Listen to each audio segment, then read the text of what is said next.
Today, I'm going to be giving you a complete leveling guide in Brute Protocol from level 1 to 50 in the most efficient way possible, as well as how to prepare to endgame while you're still leveling. If you'd rather prefer a written document for this leveling guide as well, the link will be in the description where I roll out an entire Brute Protocol master guide. And as always, if you're enjoying the video, don't forget to subscribe. I'm also going to be streaming this game regularly all the way until the global launch of Brute Protocol, so don't forget to follow the Twitch if you want the latest update on JP Brute Protocol server. Starting from the very beginning of the game, you want to just follow your main story quests. Your main story quests are the quests marked by this indicator, and generally speaking, you want to push your main story quest as far as possible until you can't push it anymore, which I'll slowly explain. Once you have returned back to town and complete the quest register as a adventure, you should be about level 3 and you'll be given what's known as a adventure book. Many players might find themselves getting stuck at this part of the game where it asks you to rank up to adventure rank 2. The way you do that is by opening your quest tab, and then at the second tab you have your adventure rank book. In here, you want to head to this adventure rank 2 book and click on it. And here, these are your adventure books. The way you complete a adventure book, you simply start from the starting node and you do the quest along the way until you hit the goal. The quests on the side are optional and you don't have to do it to finish your adventure book. You only have to do the one between the start and the goal. So you're going to start with your starting quest, the middle quest, and then finally hit the goal quest. And this complete your adventure rank book, and it allows you to rank up to adventure rank 2. So that's how you get past the first adventure rank 2 barrier. Now this step right here is really important for you to learn, because for this leveling strategy, we're not going to claim any of the EXP reward on our main class. You can claim the one on your main adventure rank book, but you don't want to claim any of these other books on your main class. For the book with an elm bomb, those are your adventure rank book. These books you want to complete as soon as possible so that you can get your adventure rank up, and it's okay to claim the reward on your main class. However, for all the other books, try to claim a reward on your subclass.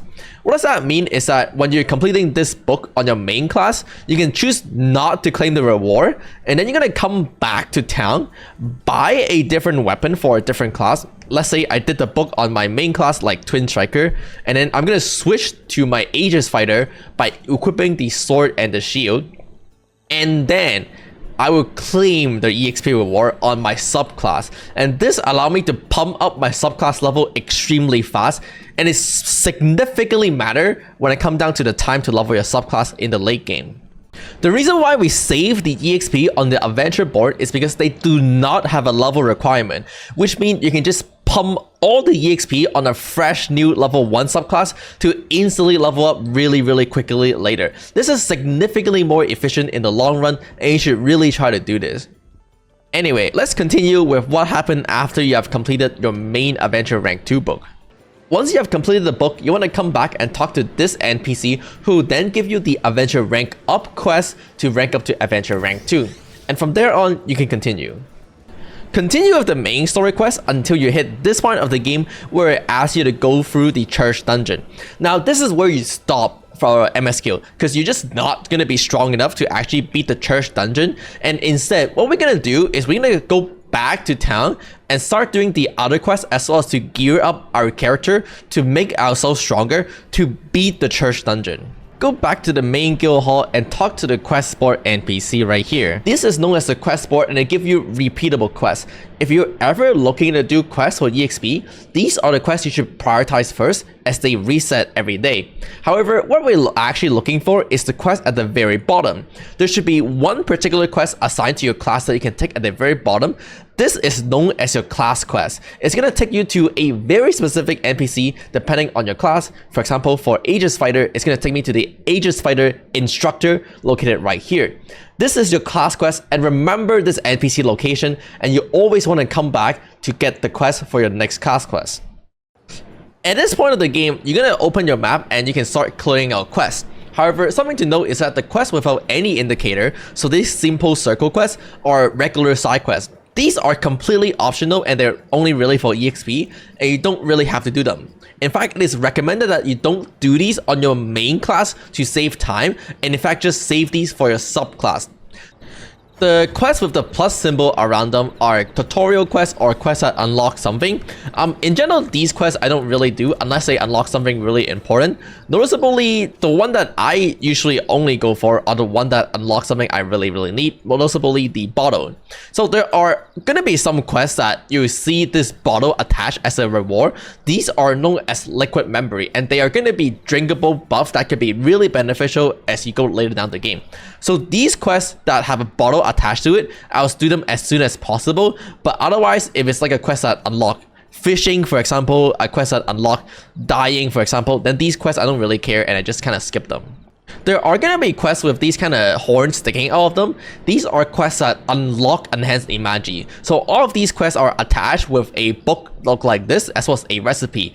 These quests you should do as soon as possible because they give you the book for the enhanced E-imajinn, which you then should be doing either for the reward, the EXP, or the material to craft your enhanced E-imajinn. Enhanced E-imajinn book are another thing that you kind of want to do as soon as possible, especially the early one, because we're going to need these gear to meet the gear score requirement. Again, the way this works is that you just complete these quests, which give you a bunch of material, and then using these material, you can go and craft the corresponding enhanced E-imajinn, which then can be slot into your gear slot. So this one right here is the one that corresponds to this book right here with the mountain head. Noticeably, the final reward, generally speaking, give you a bag that look like these. These bags are really important because they give you a +1 loot count to rare material. The way these work is that every time you collect this rare material, which is a tail, instead of only getting one, you will get 2 at a time instead, which greatly accelerate your late game process when it comes to time to collect all of these rare material again. So it's really important that you kind of get all of these out of the way. Earlier, I did mention that you don't want to claim these on your main class, and anytime you want to claim this, you can just come back to town, switch weapon, and then claim the EXP. Or if you're too lazy at the beginning of the game, it's honestly okay to claim the EXP on your main as well, but just make sure that when you come down to late game, anything that give you a lot of EXP, anything that give you more than 10,000 EXP, you save these for your subclass. That's really it. At this point of the game, there are 3 enhanced E-imajinn book that we're going to look for and complete. Those are going to be these 3 respectively at the first 3 enhanced E-imajinn book. These first 2 respectively come from your adventure rank 3 book. So once you have completed your adventure rank 2 and you ranked up, you'll be given the adventure rank 3 book. And here, the second note, you'll find your first enhanced E-imajinn recipe, and then in the 4th note, you'll find the second enhanced recipe. So you're going to want to complete all of these until you get this one right here. And then make sure to also pick up the quest in town that give you your final enhanced E-imajinn, and that's going to be this one right here. After collecting this 3, you should have all 3 of these books, and we are ready to move on. Our next goal is going to be completing all 3 of these enhanced E-imajinn book, which unlock our corresponding 2nd and 3rd and the 4th enhanced E-imajinn. And again, just go ahead and do all the quests here, which give you all the corresponding material. Something to be known of is that while you're completing the mountain E-imajinn, it is going to take you to the top left part of the map. And here, you're going to watch out for this elite field boss spawn, which is located by this symbol right here. And if it does spawn, make sure to go and kill it. In general, field bosses have a corresponding battle summon E-imajinn to it, and it's really important that anytime you see one of these field boss spawn, you go and kill it, as it will give you the recipe for the battle E-imajinn. You will only have to kill it once. Once you have defeated the boss, it will drop a chest. Make sure to open this chest for the rare material, and this rare material is what's going to allow you to craft the battle summon E-imajinn, and it's really important that you try to collect a level 10 battle E-imajinn. We go for this one in particular because it is level 15, and we're going to need this later. Once you have collected all the necessary material, that's generally speaking is by completing all 3 enhanced E-imajinn book, we're going to come back to this crafting NPC, and we're going to go ahead and craft those 3 upgrade items that we're going to be using. So you're going to click the enhanced E-imajinn tab and scroll all the way down, or if you're at the beginning, that might be the only thing you have, and you're going to craft all 3 of these items. Now, a easy way for you to know if you have enough material is by clicking the register button to your quest board, and this will register it into your quest last tab right here. And from here on, you can check this, and if it's a green check mark, it means you have all the necessary material for you to craft the enhanced E-imajinn. Generally speaking, as long as you complete the entire book, you will have all the material to craft it, but you can also check in-game by using your J key to cycle through your quest board, and here you can see on the right side where it tell me I have enough material to craft this enhanced in Magi, and it's now green checkmark. That tell me I'm ready to come back and craft the item. Go ahead and equip your brand new level 5 enhanced in Magi, and then from here on, we're gonna start preparing for the level 10 thunder weapon. Our next goal is to start preparing material necessary for the thunder weapon. Again, make sure that the thunder weapon book is in progress, and then you're gonna want to head to the open world exploration map at the top right, which is located right here. There's gonna be a portal right here. You're gonna enter and you're gonna get to this map, this sub map right here. From here on, make sure to kind of gather every rock and grass that you encounter to do your adventure book, as well as collect the corresponding material you need for your weapon. But most importantly, we're gonna head to just the very second camp right here. So run past all of these monsters, again, try to collect all the grass, the rock you encounter, and we're gonna head to this open spot right here. This is gonna be our very first grinding spot. Throughout the entire journey, we're going to be grinding a lot of monsters in general, and the way we grind is pretty much just sit in the middle of the center and hit every single enemy once. Because as long as you hit it once, you get full credit for the enemy, you get the entire EXP as well as the corresponding rare material drop.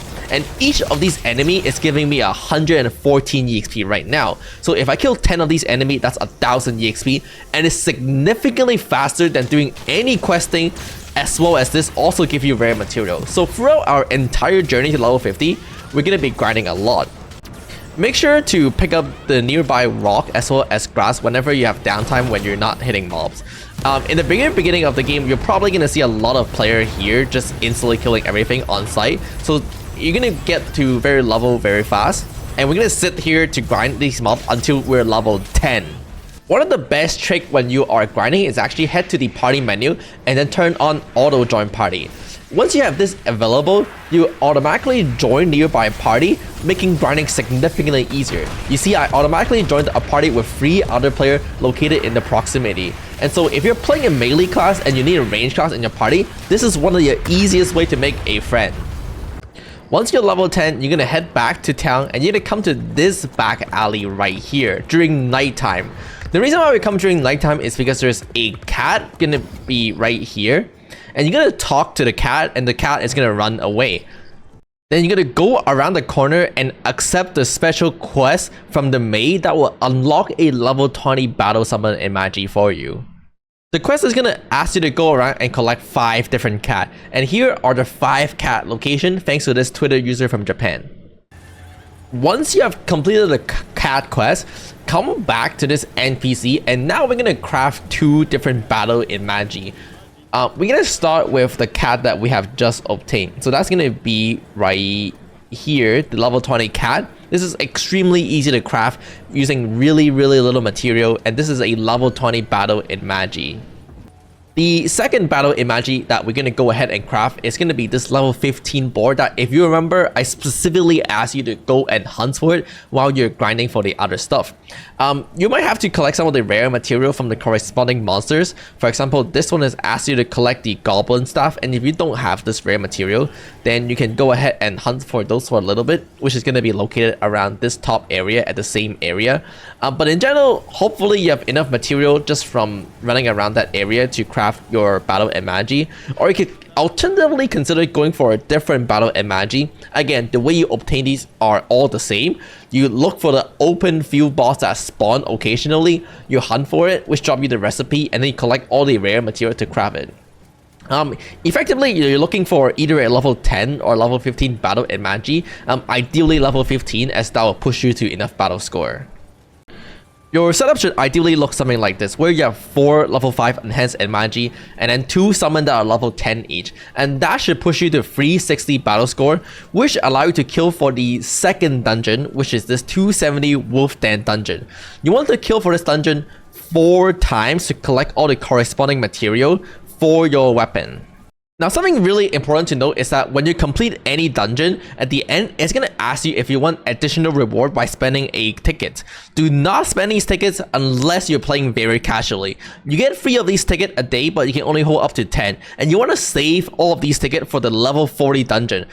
Once you're completed with your 4 dungeon run, come back to this weapon crafter here and you should be ready to craft the level 10 thunder weapon. If you're missing material, just go back and farm for them, but you should already have enough material from the earlier grinding. So that's why we grinded at that spot right there. Once you have obtained your level 10 thunder weapon, you're once again ready to move on with your main story quest. Coming back to the church, you should be strong enough to beat the church at this point. But something a lot of people didn't actually know is that these story dungeons can actually be done in a party. So get your friend up to date as well and go kill the dungeon together. Continue with your main story quest until you hit this point where it asks you once again to complete a very difficult dungeon that you're not yet ready for. And then from here on, we will then go ahead and again, once again, gear up until we can do this dungeon. At this point, you'll notice the general pattern for leveling in this game is do main story quests as far as possible until you eventually hit a dungeon where it's too high level for you. Go ahead and go get gear as well as level until you're ready for that dungeon, and then do that dungeon and continue with your main story quest and repeat. So that is the general flow we're going to be using to level. Continue to make sure that your adventure rank adventure book is up to date because we're going to need the rank 4 adventure book at this point of the game. In particular, we're looking for this right here, where it will unlock the recipe for a level 10 enhanced E-imajinn. So this is the second note right here at the top from the adventure rank 4 book. And this will unlock you the recipe for this enhanced E-imajinn right here. And this is a level 10 enhanced E-imajinn. It's going to ask you to go back to the same open world exploration again to kill those enemies. And you want to complete this enhanced E-imajinn book right here. This book is going to once again ask you to go back to the same open world exploration area to kill enemy to collect material located right here. And once again, this is your chance to grind more goblin to make sure that you hit level 15. Your goal should be level 15 so that you can kill for the other 2 level 15 dungeon. At this point, if you're still not level 15 and you need to hit level 15, consider going back to the goblin camp and keep grinding. After you have acquired this level 10 enhanced E-imajinn, this should push you above 960 gear score or 930 gear score, which is required to kill for these 2 dungeons, and then go ahead and start queuing for these dungeons for the material. Now, between these 2 dungeons, the one that I like more is going to be the secondary dungeon, the rune dungeon, as this is much quicker, even though you need more run to craft the weapon. Again, our goal here is to beat this dungeon until we have collected all the rare material we need to craft the next level weapon. Don't forget about the corresponding weapon adventure book as well, which are going to be these 2. Once again, go do that dungeon 6 times to collect the corresponding rare material from the dungeon, and go ahead and craft your level 25 earth weapon, and then once again, we can move on. From here on, I recommend you getting to level 20, maybe even level 25 before you continue. A really good grinding spot to grind at level 20 or 25 is going to be located right here at the right side of this hill right here at this goblin camp. Now this goblin camp is really popular, and again, you'll see a lot of player grinding here, but most importantly is that a elite boss will also spawn on the camp right here, which is going to be a level 35 summon E-imajinn, and it's very essential that you grind for that level 35 summon E-imajinn as it gives you so much battle score. Your goal right here after your level 25 is to continue on again with your main story quest all the way until you have completed 2 more dungeons. Again, you want to hit all the way to the desert warm dungeon, then once again stop and grind up to level. Now, you might be very tempted to go back to this dungeon to do the level 35 weapon, but we can actually skip the level 35 weapon this time and try to go straight for the level 40 weapon. But first, let's go back to grinding. Now, between level 25 and level 28, this spot is actually a little difficult. So this is the part of the game where you should consider start pumping EXP into your character. You can either use some of the adventure board EXP that we have saved up, or you can consider doing quests that you saved up or something like that. But this part of the game, you want to hit level 28 as fast as possible to get all of these level 25 to level 28 death zone. But we do have a grinding spot if you do need that. Our next grinding spot is actually going to be located right here at the old street. In particular, there is this rock in the middle that you can climb up on. And you can find a lot of bandit just spawning here. And your goal here is to go back and forth grinding here. So you can kill the bandit here, and come up and kill the bandit here, and then go down and kill the bandit here. Unfortunately, this level range is the worst level to grind, but our goal here is only to grind to level 28. Because once we grind to level 28, we unlock grinding heaven. RAVE. Head to the very bottom left of the desert map to experience the best grinding spot of the entire Brute Protocol, or what's known as the RAVE. You're gonna see so many players grinding here because this spot is insane. The crab density and the spawn rate here is just so good. Each one of them give you 1000 EXP, which is ridiculously high considering how many can kill at once. And this is just gonna be where you will be grinding all the way from level 30 until level 40. Once you're level 40, your next goal is then to continue again with the main story quest, and you're gonna be stopping when it asks you to return to the church once again. You see, here's the thing. Enhanced and Magi, which are these insignia, only really go up to level 35, and you're gonna use level 35 Enhanced and Magi all the way until end game. So by the time you're about level 37, this could be a good time to start picking these up so that these will carry you all the way until end game level 50. The way the recipe works for the level 35 Enhanced and Magi is that at certain location you will find these black chests. Once you open the black chest, they will give you the corresponding adventure book for the level 35 Enhanced and Magi. And then the first quest in your level 35 Enhanced and Magi will provide you with the recipe. And here is the corresponding location for 5 of the level 35 Enhanced and Magi that you can grab. When you obtain all 5 level 35 Enhanced and Magi, along with your level 20 Battle Cat that you get at the very beginning, and a level 35 Battle Summon and Magi that, if you remember, we got from the Goblin Camp, you should be at 2850 battle score even with just a level 25 weapon. And this lets you queue for the 2540 dungeon, and this allows you to obtain the level 40 weapon. And this is how we're gonna skip the level 35 weapon. We can just go straight for the level 40 dungeon. Now the level 40 weapon will require you to do 14 dungeon run, but fortunately, if you have been saving your double dungeon claims since the beginning of the game, like I mentioned, this would be a really good time to use them to cut down the level 40 dungeon grind. You can cut down from 14 to 7 if you have 7 double dungeon claim ticket, and this is the reason why you've been saving them. Once you have obtained your level 40 weapon, you can then continue on with your main story quest and finish the entire thing until it is over. From here on, it is just a grind again until level 50. From here on, the most efficient mob to grind all the way to level 50 is actually going to be these bear right here. They give almost 4000 EXP and it's located at the very top right of the desert. And once again, you can often find people grinding here, so it'll be extremely easy to kill these mobs very instantly. However, in my personal opinion, there are actually a lot better mobs to grind instead. A really good grinding spot when you're fresh level 40 is actually going to be located around this rock right here at the water pool, just around here. The grinding strategy is pretty simple. You just stand on the rock and you just kind of hit everything around you. This is one of the best grinding spots as soon as you hit level 40, as the enemy here are relatively low level. They're only level 45, so you are not too far away from the level penalty.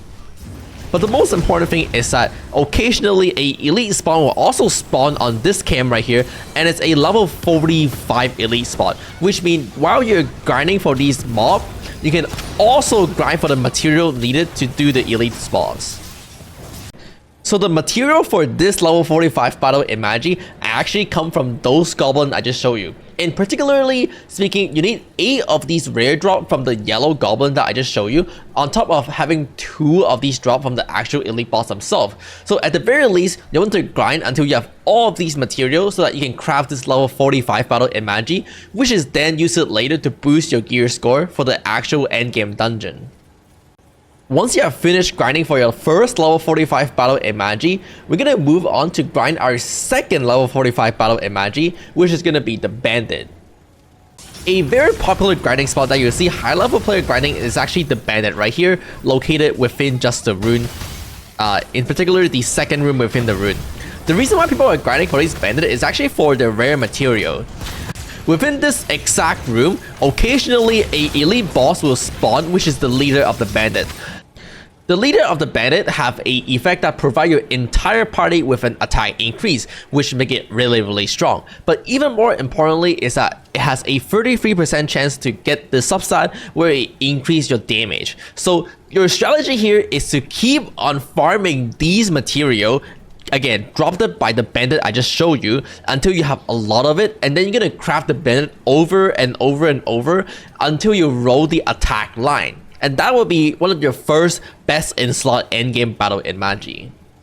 After all of these, you can just pretty much be grinding the bear all the way until level 45 or level 48.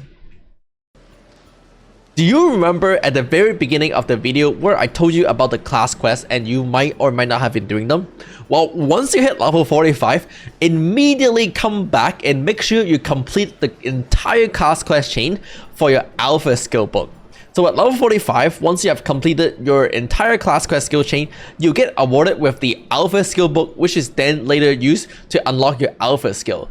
This skill book is extremely grindy in the long run because it will ask you to do something like kill 1000 mob, kill 3000 mob, kill more mob, kill 1300 mob or something like that. So this is the first thing you should be going to collect before you start grinding. Now, once you're level 45 and you have been doing every single thing I've told you to do in this video correctly, you should be at exactly 3,950 battle score with your level 40 weapon, including your 2 level 45 battle E-imajinn. One of them is going to be the goblin, the other one is going to be the bandit, and then your 5 level 35 enhanced E-imajinn, aka your insignia. Once you're 3,950 battle score, at this point, you will finally grant the right to unlock the final dungeon of the game, which are the 2 upper level dungeons. These are 3,950 battle score requirement, and you need to be at least level 45. Now, however, I actually don't recommend you doing this at level 45 because the enemy are going to be so high level that you're just going to do no damage. But in fact, I'll recommend you doing these dungeons at level 48 or even level 49 instead. But if you do have friends to carry you through these dungeons, it could be a really good idea to do these at level 45 to unlock your final adventure book, which is going to be the level 50 weapon adventure book. In order to craft the level 55 weapon, you're going to need 8 of each of the upper level dungeon runs. So you need 8 of the upper level church and 8 of the upper level wolf den. And there is a potential for you to craft multiple of these weapons because, for example, there's 5 classes. So maybe you want all 5 weapons and therefore you need 16 dungeon run for each of these weapons minimum. And if you're gonna min-max your account and look for more socket, then you might have to craft duplicate weapon because each time you craft a weapon, there's a 25% chance to get a great success. And you might be crafting repeated weapon until you get a great success, which means at this point of the game, if you can, you should just be grinding the 2 upper level dungeon all the way until level 50. But there is actually a additional material you need to craft these weapons. You're gonna need 15 of the stab from the red goblin, which I'll be showing you now. Located on the right side of the fire forest, you're gonna find yourself coming across these red goblins that have a special staff. Every time you kill one of these goblins, there's a chance for it to drop the rare material that you need to craft the weapon. So your strategy from here on is actually just to go around and kill all of these goblins to make sure that you're not only getting the experience, but also have the potential to get the staff. A pretty popular grinding spot for these staff is actually just located at the top right of this fire forest, where you can see this party is currently grinding at these goblins right here. Oh, and I got a staff drop. Wow, what a lucky me. Now, you'll notice that I actually got 2 drop instead of 1. That is because I was able to complete the level 50 adventure book, which awarded me with an additional drop every single time I get a drop. This is something you should consider doing before you start grinding, but it will require you to complete both of the upper level dungeon, which might be a little too tough for you if you're under level. So that's why it is really good to have a carry, so you can just unlock this as soon as possible and then come right here to grind these goblins for your level and the drop. Finally, once you have collected material by doing all the dungeon run, by grinding all the goblin, you should be able to not only craft your level 50 weapon, but you should be approaching level 50, or you're already level 50. Then congratulations, you're level 50 in Brute Protocol with the level 50 weapon, and you're done. And then of course from here on, what you can do is keep grinding until you get the level 50 weapon for the other class, whether that be the staff for your mage or like the shield and sword for your Aegis fighter, and then you grind over again from 1 to 50, doing the exact same thing I presented in this video. Except there is actually a trick.